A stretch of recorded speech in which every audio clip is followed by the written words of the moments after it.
Hi, this is our SAT vocabulary list number 27. Please take Cornell notes, write down the word, the part of speech, and the definition, and write down any of the examples that I say or that you think of that will help you to remember these words. And remember, you can always pause the recording if I'm talking too fast.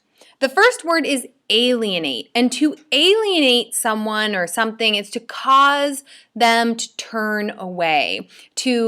A good synonym or a word that means about the same thing is estrange. So alienate is to make someone indifferent, to cause them to turn away. And sometimes our behavior, we can alienate friends, we can alienate family, we can alienate the people closest to us. So here's an example of probably what is a very common scene at a school where a group of friends or a group of people are alienating someone else, causing that person who's not included to feel on the outside, to feel alienated and isolated. The second word is audacious, and it describes someone who is fearless, bold, daring, and fearless, bold, and daring to the point of recklessness. An audacious explorer would want to explore even the most dangerous locations. Maybe they would want to go into the desert or into the deep, dark jungle, and they would want to explore it because they are audacious, because they are fearless. I think of a lot of extreme sports. So these girls in the ring, clearly into an extreme sport, and martial arts, are audacious. They're going to get hurt, but they're fearless, they're bold, they're willing to take the chance to engage in this sport. Corruption. Corruption's a noun, and think of corrupt, right? That's the root word here. And corruption is the loss of purity, the loss of integrity or honesty. A lot of times corruption is associated with dishonest practices or moral kind of perversion if you don't have a moral code. And so a lot of people in the last couple of years have talked about Wall Street and the corruption that they believe exists on Wall Street, right? With the whole bank bailout and everything that's happened, people don't necessarily trust Wall Street or even maybe the government to deal honestly in their practices, in the way that they treat people and their business dealings. Number 4 is equivalent, and equivalent describes anything that is equal. And so I put a little line under EQUI to try to make you think equal. So things that are equal in force, they're equal in value or meaning. They have the same amount of something. And so we're always striving. I wouldn't necessarily, I agree that men and women right now are equal, but we're definitely more equal than we have been at any point previously in history. And so you have the scale showing that they're equal, or maybe this is what we should be striving or going towards, is this reality of men and women being equal. Number 5 is immaculate, and something that is described as immaculate is clean, it's spotless, there are no blemishes, there's nothing dirty about it. It actually comes from a Latin word meaning unspotted. So immaculate describes something that is unspotted. It's spotless. It's very clean. So if you walk into a space and everything is where it's supposed to be, like this room here, you could describe this as immaculate. The ground is clear of any trash. Everything's in its proper place. 6 is insufficient. And when you have the IN at the front of it, it means not sufficient. So not sufficient, meaning you lack what's necessary. There's not enough of something. There's an inadequate amount of whatever it is you're talking about for the current need, for a particular purpose, for someone's use. So when you have an insufficient amount of, food in your house, that means you don't have enough food to feed everybody. And remember, sufficient is to have enough. So you put the IN on the front and it means not enough, not enough of something. So clearly you have a really parched, dry ground here. I'm actually stunned anything is growing because it looks as though there is an insufficient amount of water. There isn't enough water to basically keep the earth moist. Number 7 is mandatory, and this describes something that is kind of authoritatively ordered. So it's an order by someone in a position of authority, right? Where they express kind of a command, an order that you have to follow. So the description here, expressive of positive command, that almost sounds, positive command. You can be asked to attend a meeting, and it could be a mandatory meeting. So as a teacher, there are mandatory meetings that I have to go to because the people who are in a place of authority, right, the administrators at the school, the principal, the vice principal, they tell me I have to be there. There's also signs. You have these big danger signs that basically tell you it is mandatory that if you're going to be in this area, this construction zone, you have to have a hard hat. You have to have eye protection. So those are mandatory.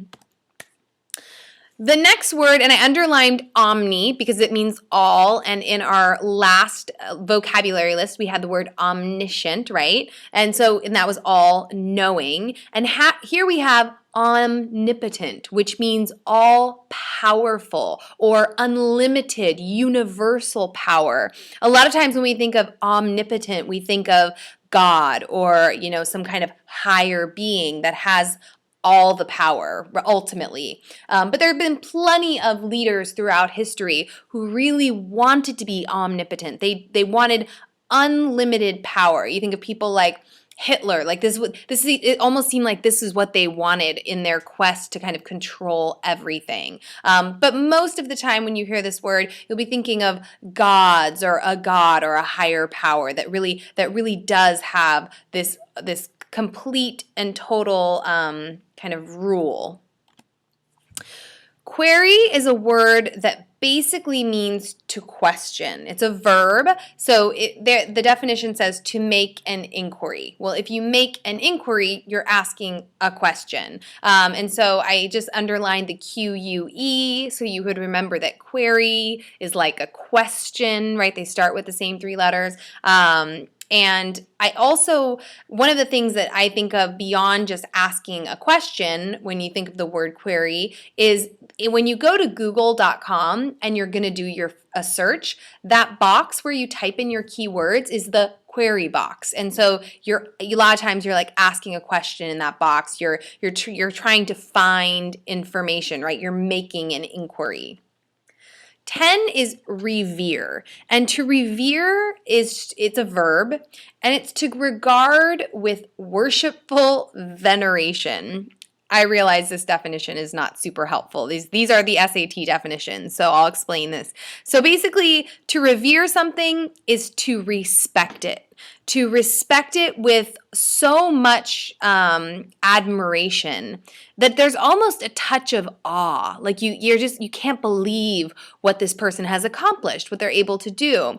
And one of the ways I like to remember this is to think of Paul Revere, who was a very famous American patriot who is often thought of and revered for his actions, right? People have really respected Paul Revere. So that might help you remember this word. And people, a lot of times when you think about things that we revere, thinking about, God's creation and the world, might really just be in awe, totally respect what is all around us, revere nature, be in awe of this beautiful world that surrounds us. 11 is squalid, and squalid describes something that has a dirty, it says mean, but they mean, by using the word mean, they mean kind of low in status, right? A dirty, mean, kind of low status, poverty-stricken appearance. Most likely, when you hear the word squalid, you're just going to hear this in regard to a really dirty room or a space. When I think of squalid, I almost think of just the word messy. Something that's squalid is totally messy. And if you know what the word squall means, it's a storm. And it's a storm that is characterized by a sudden, violent gust of wind. So that might help you remember squalid, because think about your bedroom. If there was a squall in your bedroom, a sudden violent gust of wind and storm, what would that do to your bedroom? It would create a dirty, kind of messy environment with all your stuff everywhere, and then your room could be described as squalid. So that might help you remember. And here's a picture of a dorm room. I could not be in this space for more than 5 minutes without just wanting to clean the whole thing, because it's a disaster. There's stuff everywhere. It literally looks like a big storm has gone through this room and just kind of let things dump where they may. So squalid, foul, kind of repulsive, lack of care, cleanliness, kind of dirty space. 12 is temporal, and something that is temporal, think of temp. Whenever I think of this word, I think of temp as in temporary, and it describes anything that pertains to or is related with or concerned with right now, the present, the affairs of your life right now. And so a lot of times we think about temporal joys, things that we enjoy in this moment in our lives, right? Because our lives they're going to end. And so temporal pleasures, temporal joys are joys we experience right now in this world. They're kind of fleeting, which means they're not going to last forever. So taking a walk in nature, spending time with friends, right? These are all temporal joys. They're things that you can do right now and enjoy. And this YOLO, I said this in an earlier vocabulary video, but this is something I hear students say all the time, right? And this idea that you only live once, you have to enjoy the here, the now, every second. And this very much, it has to do with the temporal pleasures in life, the temporal joys that young people are so keen to experience and enjoy. 13 is variable, and variable describes something that has a tendency to change.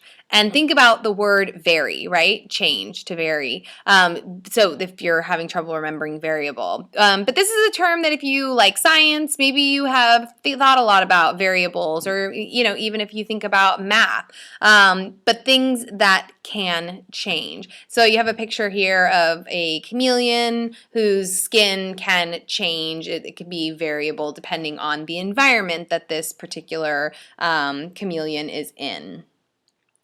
14 is esoteric, and esoteric describes something that is understood by or only meant for a very small group or a select few who have kind of specialized knowledge.